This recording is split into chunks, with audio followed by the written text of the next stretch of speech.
이어서 후서 2장을 제가 오늘 전하도록 하겠습니다. 멸망하는 사람들과 구원을 얻는 사람들이라는 제목입니다. 이번에 총회 때 그 여러 가지 보고도 듣고 하면서 연세가 제일 많으신 이제 목사님, 닥터 맥도날드라는 목사님이 계신데 그분이 이런 말씀하셨어요. 천국에서의 교회는 승리고 이 땅에서의 교회는 전사다. 전사라는 단어가 좀 어색할 수 있지만 밀리턴트라는 단어를 쓰셨는데 굉장히 전투적이다라는 뜻이에요. 이 밀리턴트라는 게 그분이 아주 평온하신 분이거든요. 딱 보면 너무나 평온한 할아버지예요. 그런데 이 땅에서의 교회의 삶은 전투다. 이런 말씀하시는 거예요. 왜 그렇게 무슨 전투냐 하면 결국은 죄와의 전투입니다. 죄와의 싸움이에요. 우리가 하나님의 말씀에 순종하느냐 아니면 내가 원하는 것이 무슨 이유든지 간에 그것을 선택하느냐, 그것이 달랐을 때 그것의 싸움이죠. 그런데 교회는 두 가지 싸움을 하게 돼요. 어떤 싸움이냐면은 교회 밖에서의 싸움입니다. 그러니까 우리가 신앙을 얻고 일반 세상 사람들과 살아가는데 누구든지 다 괜찮다고 하는 것이 성경에서 괜찮지 않으면 내가 양심이 찔려서 거기에 싸움이 있어요. 그래서 불편해집니다. 그 싸움이 있고, 그리고 그 전에 어떤 싸움이 있냐면은 그 영적 싸움을 하려면 내가 먼저 내 스스로 영적 싸움에서 이겨야지 또 싸움을 할 수가 있는 것입니다. 제가 제 스스로의 영적 싸움에서 졌으면 저는 세상 사람과 똑같기 때문에 싸움을 할 필요가 없어요. 똑같기 때문에. 그래서 이 두 가지 싸움이 있는 거예요. 그래서 때때로 교회 안에서도 영적인 싸움이 있습니다. 그 뜻은 여러분 스스로가 영적인 싸움을 하는 거랑 똑같은 거예요. 우리가 다 죄인이지 않습니까? 구원받은 죄인으로 모인 것이죠. 그래서 여기에서 죄성이 드러나서 영적인 싸움이 있을 수도 있고, 특별히 교회에서는 주의해야 되는 게 이제 하나님의 말씀에서 벗어난 타협한 진리를 가르치는 것으로부터 싸움이 일어나게 됩니다. 그래서 지금은 늘 그래왔지만 한 8, 90년 전부터 이제 더 그런 일이 많이 일어나요. 교단 안에서 성경적이지 않은 것을 가르치면서 교단이 갈리고, 한국에서는 이권으로 많이 갈려요. 내 권리나 아니면은 교회 재정이나 돈 때문에 갈리는 경우가 있지만, 이제 미국에서 보면은 성경적이지 않은 것을 목사님이 가르치고 성도들이 그걸 다 믿는 것으로 인해서 더 이상 견디지 못해서 갈리는 경우가 굉장히 많습니다. 그래서 지금도 그런 일이 일어나고 있고, 저희 교단이 작지만은 주변에 있는 장로 교단에서 트랜스퍼 하시는 교회가 많아요.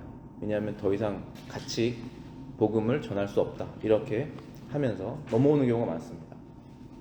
그래서 그 영적 전쟁이 교회에서도 일어나고 교회 밖에서도 일어난다는 사실을 우리가 먼저 이해하고 그것을 다가가야지 순진하게 우리가 당하지는 않겠죠. 데살로니가 후서는 전서도 그렇고 이제 예수님께서 다시 오실 때 그때의 일들을 많이 얘기하고 있고, 특별히 오늘 2장에서는 예수님이 오시기 바로 직전에 어떠한 일들이 일어날 것이다 라는 것을 미리 경고를 하고 있는데, 그 사건이 어떠한 일들이 일어날 것이다 라는 것도 말도 하고, 거기에 특별히 이제 그거죠. 배도가 일어날 것이다. 많은 교회들이 신앙을 버릴 것이다. 많은 교인들이 신앙을 버릴 것이다. 이런 일이 먼저 일어나고 그 다음에 예수님이 오신다. 그런 얘기가 있고, 그런 다음에 그럼에도 불구하고 하나님께서 사랑하시는 자들은 절대로 믿음을 버리지 않는다. 그런 말씀을 이제 하고 있는 것입니다. 1절 한번 보시겠습니다. 데살로니가 후서 2장 1절입니다. 형제들아, 우리가 너희에게 구하는 것은 우리 주 예수 그리스도의 강림하심과 우리가 그 앞에 모임에 관하여. 자, 여기까지입니다. 바울이 지금 데살로니가에 모여있는 교인들에게 편지를 써서 하는 말이 예수 그리스도의 강림하심과 우리의 모임에 관해서 지금 얘기하고 있는 것입니다. 자, 여기에서 강림이라는 단어는 헬라어로 파루시아라는 단어인데 임금이 행차하신다는 뜻이에요. 임금이 먼 나라에 갔다가 다시 돌아오실 때 쓰는 단어입니다. 아니면은 그 마을에 나타나시는 거예요. 그래서 여기에서 임금 예수님이시죠. 그래서 예수님이 다시 오시는 바로 그때를 그것을 얘기하는 것입니다. 강림이라는 것이 바로 예수님의 재림을 말씀하시는 것이죠. 데살로니가 4장 15절 16절에도 이런 말씀하십니다. 우리가 주의 말씀으로 너희에게 이것을 말하노니 주께서 강림하실 때까지 우리 살아남아 있는 자도 자는 자보다 결코 앞서지 못하리라. 주께서 호령과 천사장의 소리와 하나님의 나팔 소리로 친히 하늘로부터 강림하시리니 그리스도 안에서 죽은 자들이 먼저 일어날 것이다. 예수님께서 첫 번째 오신 것을 부정하는 크리스찬이 없죠. 그 다음에 두 번째 다시 오실 것을 부정하는 크리스찬도 없습니다. 예수님이 다시 오실 때 어떤 일이 일어나냐면은 주님께서 호령과 천사장의 소리로 큰 나팔로 다시 오실 것이다 라고 말씀을 하시죠. 그런데 그때 어떤 일이 일어나냐면은 모임이 일어난다는 것이에요. 모임. 여기서 지금 바울이 모임에 관하여라고 말하고 있죠. 이 모임이라는 단어는 마치 암탉이 병아리를 모으는 것 같은 그런 의미의 단어입니다. 아버지가 멀리 갔다가 다시 오셨을 때 자녀들이 모이는 것처럼 예수님께서 내가 다시 오겠다 하고 지금 2000년이 지나지 않습니까? 오셨을 때 기쁜 마음으로 나가는 그런 모임입니다. 근데 여기서 죽은 자도 모이는 것이죠. 죽은 자도 부활되어서 이미 천국에 있지만 그들의 몸은 부활되지 않지 않았습니까? 그 몸이 부활되어서 예수님이 오실 때 모인다는 걸, 그 모임을 말하는 것이에요. 그래서 지금 두 가지 얘기하는 것입니다. 강림하심과 모임에 관하여. 그런데 여기서 이 모임에 관해서 지금 문제가 생긴 거예요. 무슨 문제가 생긴 거냐면은 이미 예수님의 강림이 일어났다라고 했다라는 거예요. 지금 데살로니가 교인들이 그렇게 믿고 있는 사람들이 생겨났다는 거예요. 그래서 사도 바울이 지금 2절에 이렇게 말합니다. 혹 영으로나 혹 말로나 혹 우리에게서 받았다 하는 편지로나 주의 날이 이르렀다고 동심하거나 두려워하거나 하지 아니할 것이라. 그러니까 뭐라고 그랬냐면 우리가 예수님이 오실 때 예수님 앞에 모이는 것과 예수님이 다시 강림하실 그것에 대해서 이미 왔다라고 말하는 편지나 아니면은 거짓 영이나 아니면 어떠한 사람들의 말로 동심, 마음이 흔들리거나 두려워하지 말라라는 것입니다. 왜 그럴까요? 아직 안 왔기 때문입니다. 그리고 믿는 신자는 두려워할 필요가 없는 것이죠. 그것에 대해서. 그렇지만 여기서 두려움나는 그런 뉘앙스가 언제 왔다, 비밀스럽게 왔다, 이미 왔다, 나만 모르는 것이 아닌가 이렇게 생각하니까 두려워하지 말라라는 거예요. 그렇지 않다. 아직 오지 않았고 오기 전에는 이러한 일이 분명히 일어난 다음에 오신다 라고 지금 그 얘기를 하고 있는 것입니다. 여러분도 똑같으세요. 우리가 예수님을 믿는 우리가 그리스도인인 기독교인인데 한국에서도 이단들이 나타나가지고 예수님이 무슨 언제 오신다 해가지고 집 팔고 가정 다 파탄시키고 심지어 막 자살하는 사람도 생기고 그렇죠. 그게 바로 거기서부터 시작되는 거예요. 예수님께서 오시는 것은 분명하지만 그걸 부정하면서부터 또 이상하게 되지만 분명하지만 그 오시기 전에는 이러한 사건이 일어나니 두려워하거나 흔들리지 말아라라는 것입니다. 3절 보시겠습니다. 누가 아무렇게 하여도 너희가 미혹하지 말라. 먼저 배도하는 일이 있고 저 불법 사람 곧 멸망의 아들들이 나타나기 전에는 이르지 아니하리라 라고 말씀하셨죠. 자, 사건의 순서가 지금 먼저 배도하는 일이 있다라는 것입니다. 배도라는 것은 배교, 그러니까 배반을 하는 것인데요. 영어 성경으로 보면은 falling away라고 되어 있어요. 떨어져 나간다는 뜻입니다. 떨어지는 것이죠. falling이. 그리고 away는 나가는 거예요. 아니면 다른 영어 번역에서는 rebellion이라고 되어 있는데 이것은 반역이에요. 주권을 가지고 있는 그 주님께 반역을 하는 일이 일어난다라는 것입니다. 그래서 먼저 배도하는 일이 일어난 다음에 그 다음에 예수님이 오신다는 것입니다. 그래서 여러분들 그 생각을 가지고 지금 이 말씀을 이해하셔야 되는 거예요. 근데 예수님께서 제자들에게 12명의 제자들에게도 똑같은 말씀을 하세요. 마태복음 24장 9절 13절에 보시면은 그때 사람들이 너희를 환난에 넘겨주겠으며 너희를 죽이리니 너희가 내 이름 때문에 모든 민족에게 미움을 받으리라. 그때 많은 사람이 실족하게 되어 서로 잡아주고 서로 미워하겠으며 거짓 선지자가 많이 일어나 많은 사람을 미혹하겠으며 불법이 성함으로 많은 사람의 사랑이 식어지리라. 그러나 끝까지 견디는 자는 구원을 얻으리라. 이 예수님께서 하신 말씀이거든요. 아직 이때가 안 왔습니다. 확신해요, 저는. 왜냐하면 모든 민족에게 미움을 받는 자거든요. 우리가 나는 그리스도인입니다. 나는 예수 그리스도를 믿습니다. 나의 주인은 예수님입니다. 라고 말을 하면 모든 민족이 나를 미워한다고 그러지 않습니까? 아직 거기까지 오지 않았어요. 거기로 가고 있습니다. 그렇지만 오지 않았어요. 그 날은 정해져 있죠. 가고 있는 것은 변함이 없어요. 그렇지만 아직 그때는 아닙니다.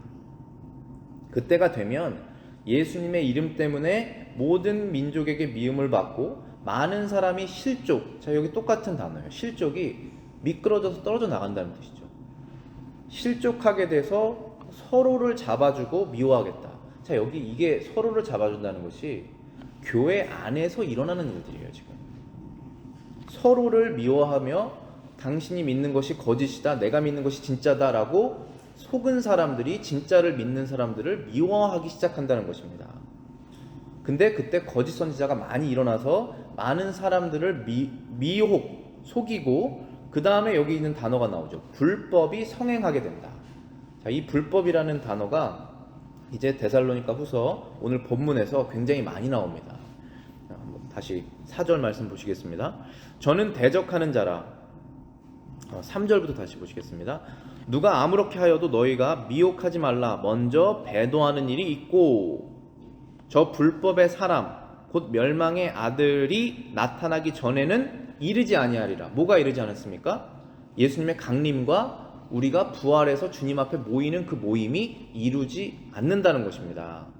언제까지입니까? 뭐가 일어나기 전까지? 배도하는 일이 있고 불법의 사람 곧 똑같은 사람이에요. 멸망의 아들이 나타나기 전까지는 이르지 않는다는 것입니다.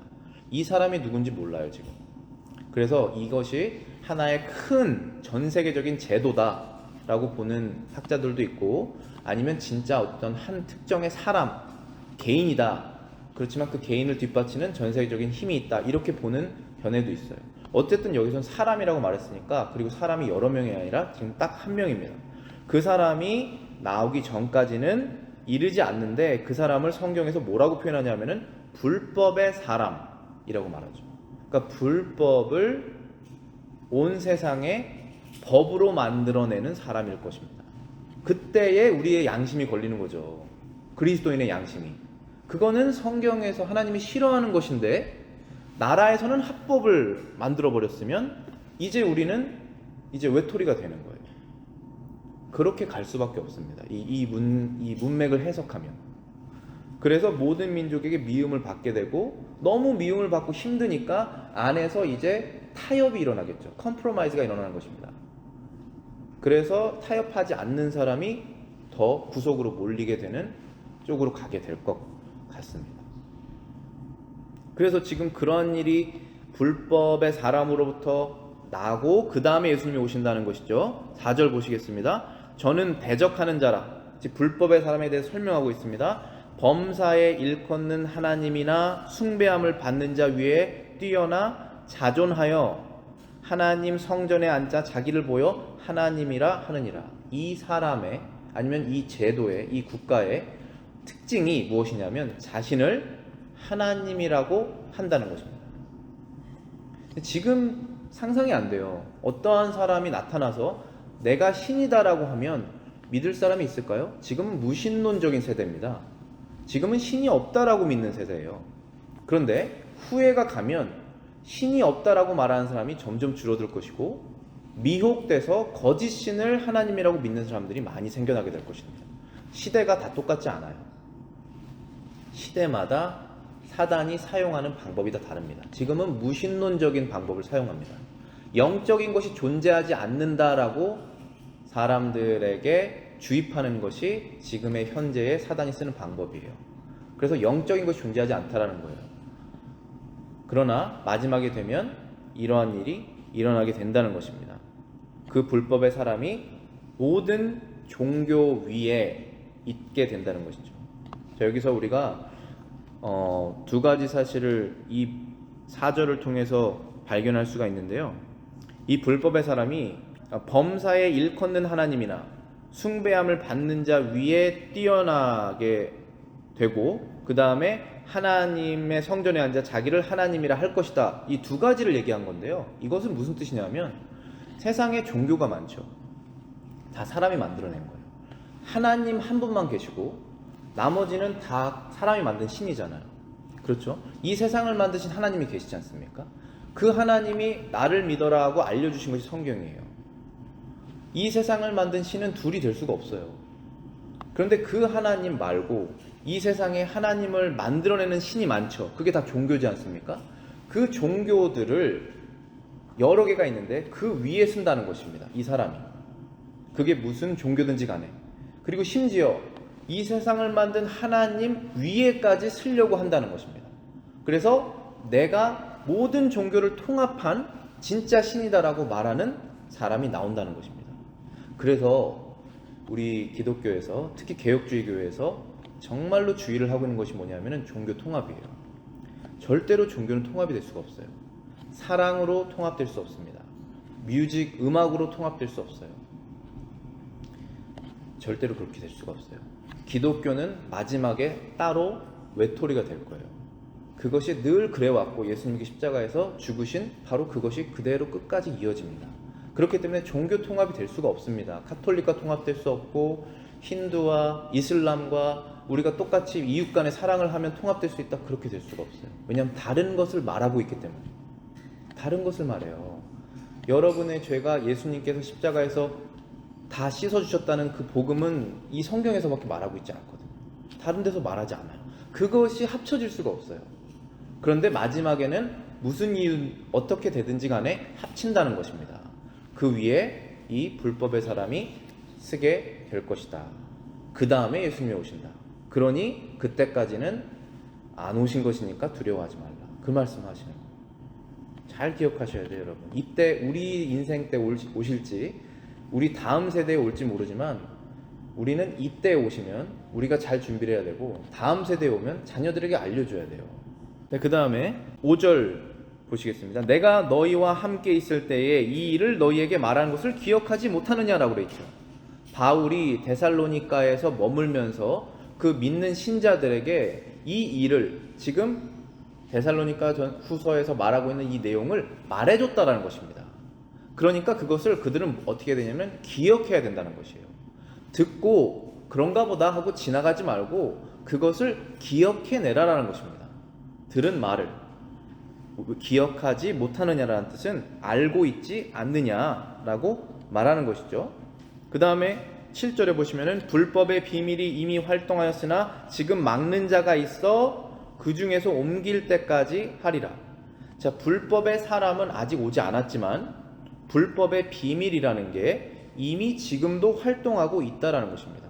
뭘까요, 이게? 이것은 하나님의 법을 대항해서 생겨나는 법들이에요. 우리가 하나님의 말씀대로 하고자 하면 세상 법을 어겨야 되는 것이 때때로 나오게 됩니다. 그런데 지금 저희는 지금 미국 땅에 살고 있죠. 대한민국에서 태어났죠. 대한민국도 조선시대도 아니고 대한민국에서 태어났기 때문에 그 법이 하나님의 법과 상충되는 것이 많지가 않습니다. 미국도 마찬가지예요. 그런데 이때 당시에 로마에는 얼마나 많았겠습니까? 그리고 앞으로는 없어지겠습니까? 더 생겨나겠습니까? 더 생겨날 것 같아요. 그러한 불법이 벌써 일을 하고 있다는 것입니다. 우리가 양심을 지키면 어쩔 수 없이 그 법을 어겨야 되는 것들이 일어나게 되는 것이죠. 그런데 지금 바울이 이런 말을 해요. 이미 활동했으나 지금 막는 자가 있다 라고 말하고 있죠. 그러니까 어떠한 분이 그 불법을 막고 있다는 것이죠. 누르고 계시는 것입니다. 여러분과 저 안에 죄가 있죠. 그걸 누르시는 분이 있으세요. 그게 바로 예수님이세요. 하나님께서 이 세상을 더 악해지지 못하도록 누르십니다. 그 누르시는 것이 있어서 아직 불법이 비밀스럽게만 언더그라운드로 은밀하게 마치 그것이 없는 것처럼 진행되고 있지만 그 막으시는 것을 놓으시면 완전하게 드러나게 될 것이다. 이 불법이 전 세계적이 될 것이다 라고 말하고 있는 것이에요. 지금 7절입니다. 불법이 이미 활동했으나 지금 막는 자가 있어 그 중에서 옮길 때까지 할 것이다. 8절입니다. 그때에 불법한 자가 나타나리니, 자 이제 하나님이 막으셨다가 잠깐 놓으십니다. 그때에 나온다는 것이에요. 누가 나옵니까? 불법한 자가 그때에 나타난다는 것입니다. 그런데 불법한 자가 얼마나 긴 시간을 나오게 되는지는 모르지만 이 8절에 보시면은 굉장히 금방 없어지는 것 같아요. 왜냐하면 8절에 보시면 주 예수께서 그 입의 기운으로 저를 죽이시고 강림하여 나타나심으로 패하시니라. 불법이 마지막에는 확 드러나게 되고 불법의 사람까지 나오게 돼서 하나님이라고 본인이 칭하게 되고 많은 민족들이 그를 숭배하게 되는 그 시간이 있는데, 그때가 되면 예수님이 바로 강림하셔서 죽이신다는 거예요. 입의 기운으로 죽이신다고 말씀하십니다. 근데 입의 기운으로 죽이신다는 이 표현이 굉장히 많이 나옵니다. 성경에. 요한계시록 19장 15절부터 16절에 이렇게 말씀하십니다. 그의 입에서 예리한 검이 나오니 그것으로 만국을 치겠고 친히 그들을 철장으로 다스리며 또 친히 하나님 곧 전능하신 이의 맹렬한 진노의 포도주 틀을 밟겠고 그 옷과 그 다리에 이름을 쓴 것이니 만왕의 왕이요 만주의 주라 하더라. 자, 여기에서 입의 기운이라고 하는 것은 영어로 보시면은 breath of his mouth예요. 숨입니다. 숨. 진짜 예수님께서 입을 벌리셔서 그 이한 날카로운 칼이 나와서 그 불법한 자를 죽인다는 것이 아니죠. 우리가 무슨 그런 만화 같은 걸 믿는 것이 아니잖아요. 예수님께서 명령하시는 그 말씀의 힘이 단번에 그를 죽이신다는 것입니다. 여러분 그거 믿으십니까? 하나님께서, 예수님께서 나사로에게, 죽어있는 나사로에게 나와라라고 하셨어요. 그랬더니 죽었다가 나왔습니다. 여러분과 저는 이 땅에서 죽게 될 거예요. 그리고 우리의 영혼은 하나님께로 가지만 마지막에 부활된 우리의 몸이 있지 않습니까? 그 부활된 몸이 마지막에 예수님께서 부르시면 나오는 것입니다. 그게 예수님의 입김이에요. 여러분들, 아담이 원숭이로부터 나왔습니까? 아담이 흙으로부터 나왔죠. 그런데 흙이 어떻게 사람이 됐습니까? 입김을 불어넣으셨잖아요. 입김을 불어넣어서 사람이 된 것이에요. 입김으로 생명을 주신 것입니다. 그런데 그 입김으로 생명을 주실 수도 있지만 심판을 하실 수도 있는 것입니다. 그래서 8절에 보시면은 입김으로 저를 죽이시고 강림하여 그때에 나타나셔서 심판을 하실 것이다 라고 말하고 있는 것입니다. 그런데 9절에 보시면은 이 불법의 사람이라는 사람의 힘이 어디에서 나왔는지 그 근거를, 소스를 말하고 있습니다. 9절에 보시면은 악한 자의 임함은 사단의 역사를 따라 모든 능력과 표적과 거짓 기적이다. 사단, 마귀, 사탄이죠. 똑같은 이름이에요. 히브리어, 헬라어 차이지. devil 아니면 세이탄입니다. 뒤에서 불법한 자에게 힘을 주어서 무엇을 합니까? 모든 거짓 능력, 표적, 기적을 행한다는 것입니다. 성경에서 기적, 표적이라는 것은 진짜 기적을 말하는 거예요. 지금은 제가 말씀드렸다시피 마귀가 무신론적으로 세상 사람들을 미혹하기 때문에 기적을 사용하지 않습니다. 그런데 마지막에 되면 이 기적을 사용할 거예요. 예수님 때의 기적이 일어났잖아요. 지금은 기적이 일어나지 않지만 마지막에는 다시 기적이 일어나게 됩니다. 그런데 그 기적이 거짓 기적이에요. 그래서 사람들이 속는 것입니다. 진짜 저가 신인가 보다 하고 따라간다는 거예요. 그래서 그 기적들을 행해서 많은 사람들을 유혹하려고 사단이 마지막에 그 일을 이 불법의 사람을 통해서 하게 될 것이다 라고 말하고 있는 것입니다. 그래서 예수님도 똑같은 말씀하셨어요. 마태복음 24장 24절 25절에 거짓 그리스도들과 거짓 선지자들이 일어나 큰 표적과 기사를 보여 할 수만 있으면 택한 자들도 미혹하리라. 근데 할 수 없습니다. 할 수만 있으면이라고 그랬죠.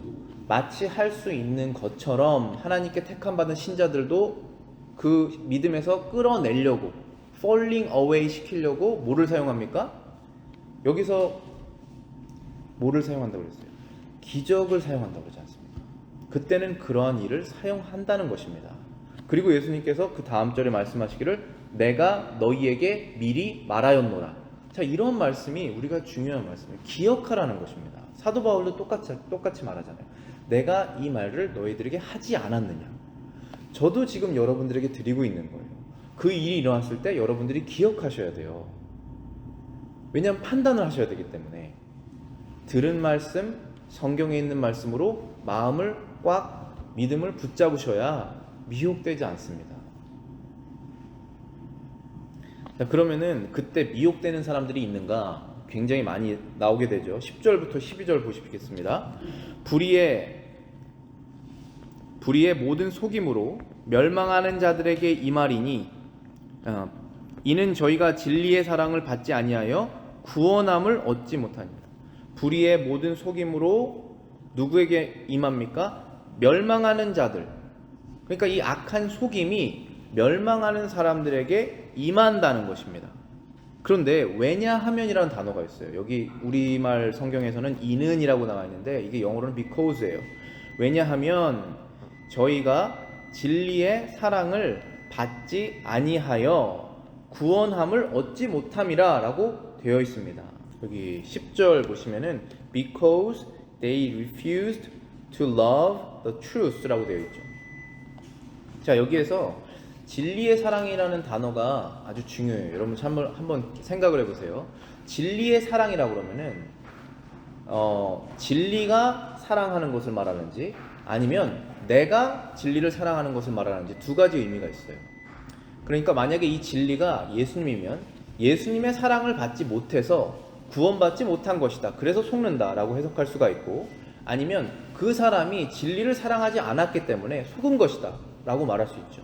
그런데 여기에서는 문맥상 제 생각엔 그 사람들이 진리를 사랑하지 않았기 때문에 거짓말을 드러냈더니 거짓말을 믿었다 라고 해석할 수 있다고 생각합니다. 잠언 8장에 보면 진리에 관해서 말하고 있는데요. 제가 몇 절 읽어보겠습니다. 7절입니다. 내 입은 진리를 말하며 내 입술은 악을 미워하느니라. 11절입니다. 대저 지혜는 진주보다 나음으로 원하는 모든 것을 이에 비교할 수 없음이니라. 16절입니다. 나로 말미암아 재상과 존귀한 자 곧 모든 의로운 재판관들이 다스리느니라. 나를 사랑하는 자들이 나의 사랑을 입으며 나를 간절히 찾는 자가 나를 만날 것이니라. 하나님을 간절히 사랑하고 찾는 사람들이 하나님을 만나게 된다는 것입니다. 그런데 여기에서 경고의 말씀이 있어요. 지혜는 진주보다 나음으로 원하는 것을 이에 비교할 수 없도다. 왜 이런 말씀하셨을까요? 사람들이 지혜보다, 하나님의 진리의 말씀보다 뭐를 더 사랑한다는 것이에요? 은과 금과 진주를 더 사랑한다는 것입니다. 그래서 그것을 사랑하게 되면 하나님을 사랑하지 않는다는 것입니다. 그래서 똑같은 개념으로 지금 맨 마지막에 미혹을 당하는 사람들이 세상을 더 사랑하고 진리를 더 사랑하지 않기 때문에 말을 했는데 거짓말을 믿는다는 것입니다. 그 결과는 무엇입니까? 멸망하게 된다는 것이죠. 그래서 멸망의 사람들이 있다, 멸망하는 자들이 속을 것이다 라고 바울이 미리 알려주는 것입니다. 그래서 10절 다시 제가 읽어보겠습니다. 모든 속임으로 멸망하는 자들에게 이 말이니 이는 저희가 진리의 사랑을 받지 아니하여 구원받지 못할 것입니다. 구원을 얻지 못하는 사람들은 이 미혹의 이 굉장한 미혹일 것입니다. 전 세계가 동의하는 미혹일 거예요. 그것에 속아서 떨어져 나가게 된다라는 것입니다. 자, 11절, 12절입니다. 이러므로 결론을 지금 이 부분에 대해서 결론을 말하고 있는 것이죠. 그러므로 하나님이 유혹을 저희 가운데 역사하게 하사 거짓 것을 믿게 하심은 진리를 믿지 않고 불의를 좋아하는 모든 자로 심판을 받게 하려 하심이니라. 이때는 이제 진리를 믿지 않고 거짓을 믿고 불의를, 하나님께서 미워하시는 것을 더 기뻐하는, 좋아하는 자들이 심판을 받게 되는데, 그 심판을 받도록 하나님께서 거짓을 믿도록 내버려 두신다는 거예요. 이러한 표현이 성경에 자주 등장합니다. 여러분들, 하나님께서 말씀하시는 말씀을 잘 해석을 하셔야 돼요. 지금 로마서 1장 28절 제가 읽어보겠습니다. 그들이 마음에 하나님 두기를 싫어하매 하나님께서 그들을 상실한 마음대로 내버려 두사 합당하지 못한 일을 하게 하셨느니라. 자, 하나님께서 절대로 저와 여러분들을 유혹해서 죄를 짓게 하시지 않습니다. 여러분들, 우리 다 죄의 경험이 있지 않습니까? 제가 여러분들이 스스로 결정해서 하시는 거예요. 하나님께서는 어떤 일을 하시냐면은 죄를 짓고자 하는 사람들을 막게 하십니다. 그런데 여기에서는 이 표현이 무엇이냐면, 유혹을 보내사 그들을 미혹되게 하셨다, 이 표현은 그들이 진리를 사랑하지 않기에, 그들이 하나님을 마음에 두기를 싫어하기에 그들을 그대로 내버려 줬다는 것입니다. 말하자면 하나님께서는 아무도 지옥을 보내지 않으세요. 그들이 원해서 가고 있는 것입니다. 우리가 죄를 지을 때 원해서 가는 것이지 않습니까? 그거를 막아주실 때 우리가 천국으로 돌아가는 것이죠. 거룩한 삶으로 돌아가는 것이죠. 아무도 하나님께서 보내셔서 가는 것이 아니에요. 자기 스스로 가고 있는 것입니다. 그런데 암탉이 자녀를 모으는 것처럼 수많은 기회를 줘서 모으고 모아도 하나님께 돌아오는 마음을 두기를 싫어하기 때문에 이제는 그냥 내버려 두신다는 것입니다. 그래서 진리를 믿지 않고 불의를 좋아하는 모든 사람들이 마지막에 이 불법의 사람과 함께 심판을 받게 되는 것입니다. 그게 바로 심판이에요. 지금 내 마음속에 하나님을 두기를 원하지 않는 사람이 그때도 원하지 않는 것입니다.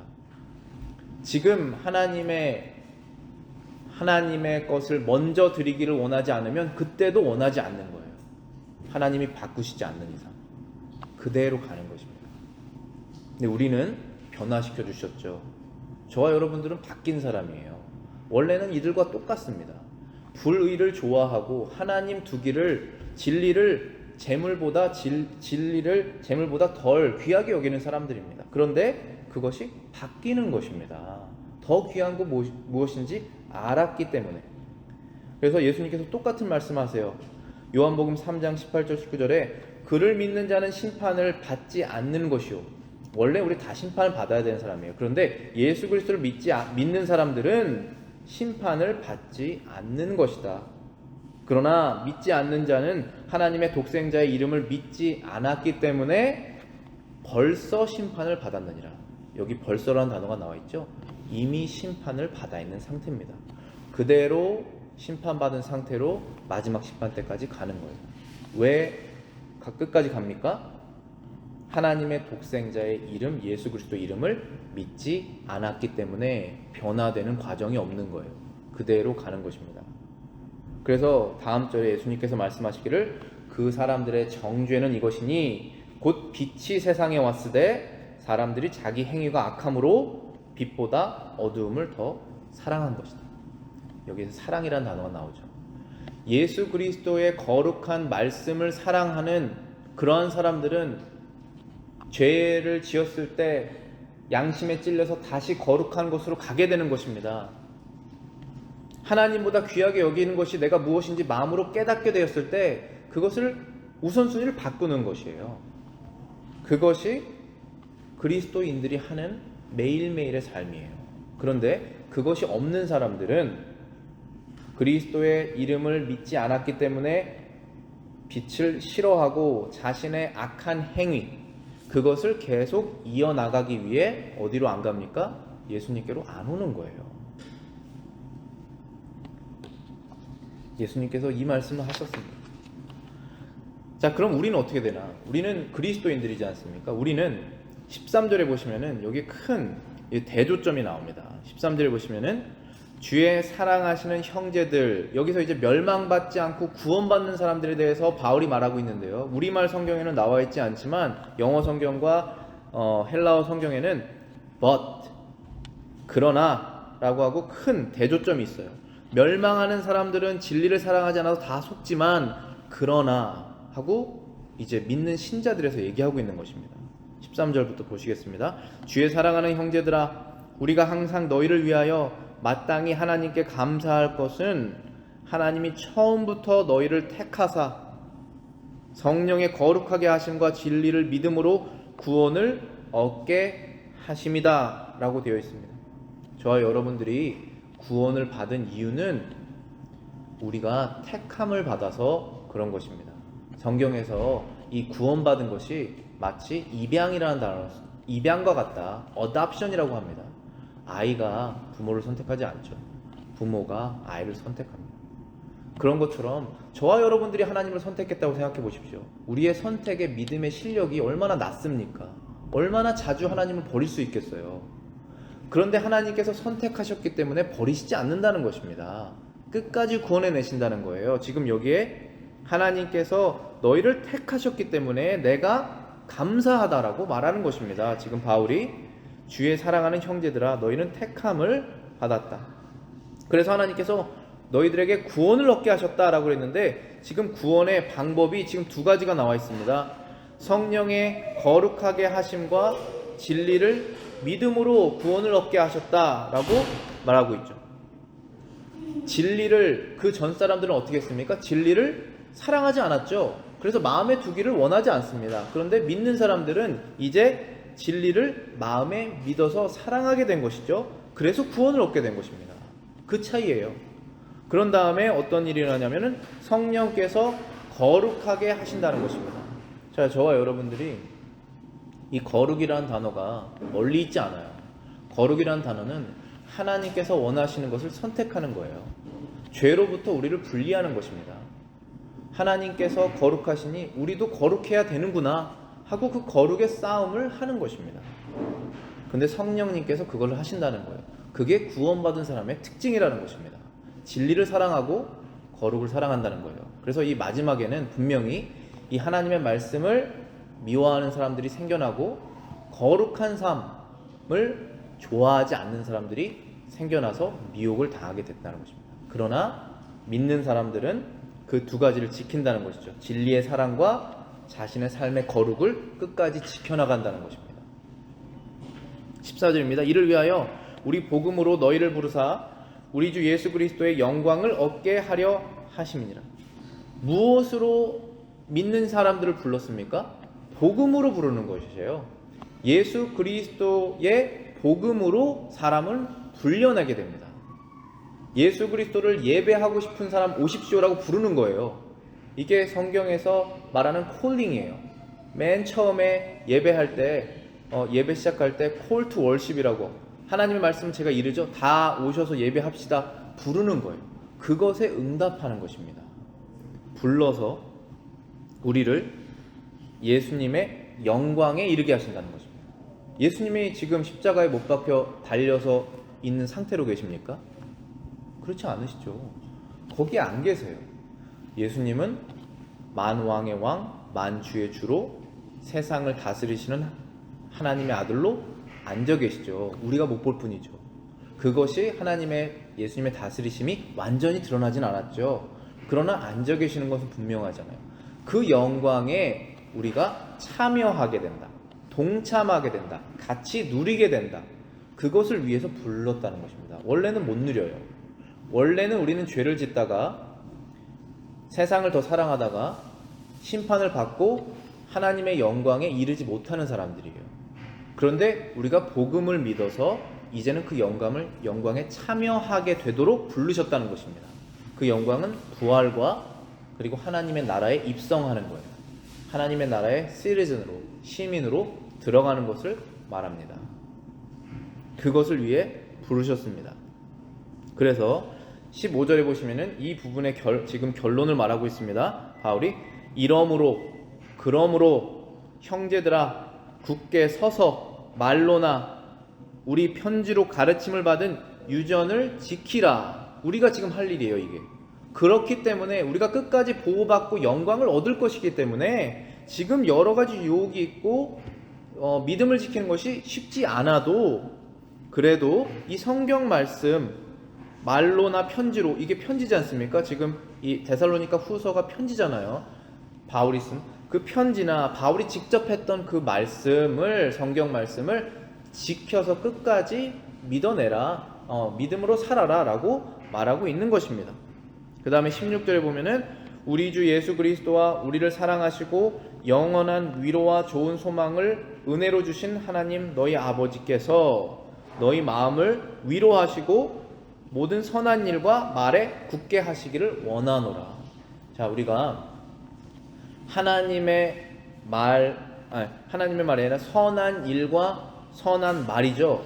결국은 우리가 믿음으로 하는 일이 바로 이거예요. 하나님이 원하시는 일과 하나님이 원하시는 말을 하는 거예요. 그런데 그것을 누가 해내시냐면은 하나님께서 은혜롭게 그것을 우리가 할 수 있도록 하신다는 것입니다. 바울이 그것을 확실하게 믿는다라고 말하고 있는 것입니다. 우리가 어려움을 당하고 신앙을 지키는 것이 어려우면 이 말, 선한 말을 하는 것, 선한 일을 하는 것이 어려워져요. 그러나 바울은 이 모든 것을 은혜로우신 하나님께서 너희들 가운데 이룰 것을 내가 믿는다라고 말하고 있는 것입니다. 네, 오늘 말씀의 결론으로, 주보에 있는 결론을 제가 읽어드리면서 마치겠습니다. 첫 번째는 하나님과 예수 그리스도보다 육신의 정욕과 세상 물질을 더 사랑했다면 우리는 회개하고 구원을 얻어야 합니다. 죄인은 하나님의 말씀을 믿어서 구원을 받고 구원받은 후에는 성령으로 말과 행동이 거룩해지는 것입니다. 두 번째는 지금도 세상에 불법을 은밀히 행하는 마귀, 사탄이 분명히 존재하죠. 근데 그가 마지막에는 그 역사를 강하게 나타낼 것입니다. 끝까지 진리를 사랑하지 않는 사람들은 그 마귀의 미혹에 속아서 멸망을 당하게 되는 것입니다. 그러나 하나님께서는 택하시고 부르시고 구원하시고 거룩하게 하시는 주님의 형제들을 여러 환난 중에 끝까지 인내하게 하실 것이고 그리스도의 영광을 함께 참여하게 하실 것이라는 것입니다. 그 영광은 바로 부활과 하나님의 나라에 들어가는 것입니다. 그렇기 때문에 저와 여러분들은 하나님의 말씀을 먼저 믿고 그리고 그것을 가장 사랑해야 된다는 겁니다. 그래야 거짓에 미혹되지 않고 하나님께서 기뻐하시는 모든 선한 일과 말에 열심을 낼 수 있다는 것입니다. 그런데 이것을 우리가 능력이 약하지 않습니까? 이것을 하나님 아버지께서 예수 그리스도의 사랑으로 우리 안에서 해내실 것이다 라는 것을 바울이 믿는 것이고 그리고 저와 여러분들이 믿는다는 것입니다. 기도하고 마치겠습니다.